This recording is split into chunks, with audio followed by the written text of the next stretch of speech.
بسم الله الرحمن الرحيم تبارك الذي بيده الملك وهو على كل شيء قدير الذي خلق الموت والحياة ليبلوكم أيكم أحسن عملا وهو العزيز الغفور الذي خلق 7 سماوات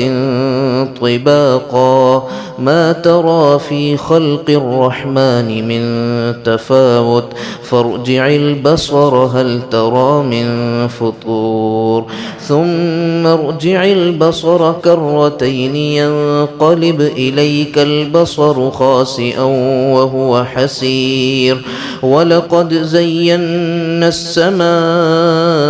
الدنيا بمصابيح وجعلناها رجوما للشياطين وأعتدنا لهم عذاب السعير وللذين كفروا بربهم عذاب جهنم وبئس المصير إذا ألقوا فيها سمعوا لها شهيقا وهي تفور تكاد تميز من الغيظ كلما ألقي فيها فوج سألهم خزنتها ألم يأتكم نذير قالوا بلى قد جاءنا نذير فكذبنا وقلنا ما نزل الله من شيء إن أنتم إلا في ضلال كبير وقالوا لو كنا نسمع أو نعقل ما كنا في أصحاب السعير فاعترفوا بذنبهم فسحقا لأصحاب السعير إن الذين يخشون ربهم بالغيب لهم مغفرة وأجر كبير وأسروا قولكم أو اجهروا به إنه عليم بذات الصدور ألا يعلم من خلق وهو اللطيف الخبير هو الذي جعل لكم الأرض ذلولا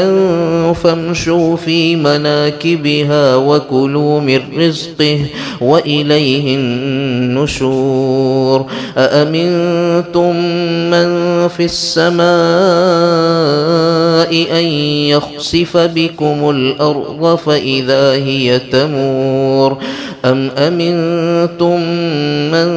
في السماء أن يرسل عليكم حاصبا فستعلمون كيف نذير ولقد كذب الذين من قبلهم فكيف كان نكير أولم يروا إلى الطير فوقهم صافات ويقبض ما يمسكهن إلا الرحمن إنه بكل شيء بصير أمن هذا الذي هو جند لكم ينصركم من دون الرحمن إن الكافرون إلا في غرور أمن هذا الذي يرزقكم إن أمسك رزقه بل لجوا في عتو ونفور أفمن يمشي مكبا على وجهه أهدى أمن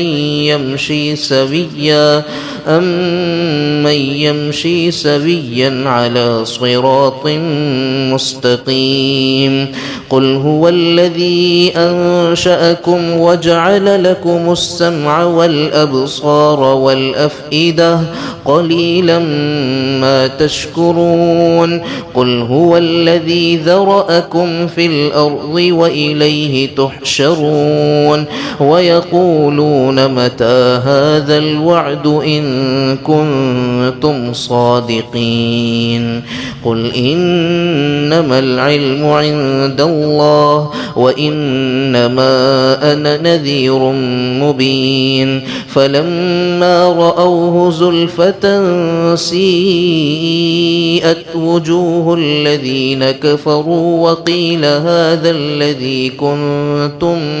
به تدعون قل أرأيتم إن أهلكني الله ومن معي أو رحمنا فمن يجير الكافرين من عذاب أليم قل هو الرحمن آمنا به وعليه توكلنا فستعلمون من هو في ضلال مبين قل أرأيتم إن أصبح ماؤكم غورا فمن يأتيكم بماء معين